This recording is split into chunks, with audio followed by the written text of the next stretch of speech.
রৌমারীতে ঐতিহ্যবাহী হাডুডু প্রতিযোগিতা। গ্রামীণ সংস্কৃতি রক্ষায় মেতে উঠলেন এলাকাবাসী।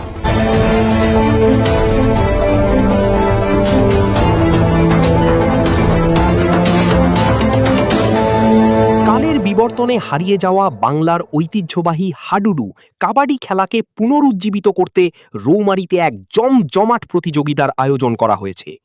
মরহুম নুরুল হক সরকার পলিটেকনিক কৃষি ইনস্টিটিউটের আয়োজনে অনুষ্ঠিত এই প্রতিযোগিতায় হাড্ডাহাড্ডি লড়াইয়ে অংশ নেয় চর বামনের চর একাদশ বনাম গোয়ালগ্রাম একাদশ। গতকাল আয়োজিত এই উত্তেজনাপূর্ণ খেলাটি উপভোগ করেন ৪ নং ওয়ার্ডের ইউপি সদস্য জনাব শফিকুল ইসলাম শফিক। তিনি মাঠের খেলোয়াড়দের উৎসাহ যোগান এবং গ্রামবাসীর সাথে ব্যাপক উল্লাসে খেলা উপভোগ করেন। এই সময় তিনি খেলার আয়োজক কমিটির সভাপতি জনাব লালমিয়া মেম্বার এবং খেলা পরিচালনায় থাকা রেফারি জনাব আক্কাস আলী মেম্বারের সাথে সৌজন্য সাক্ষাৎ করেন।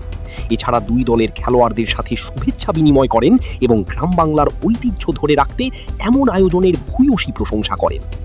ঐতিহ্যবাহী এই খেলাটি দেখতে মাঠের চারপাশে ভিড় করেন শত শত উৎসুক দর্শক।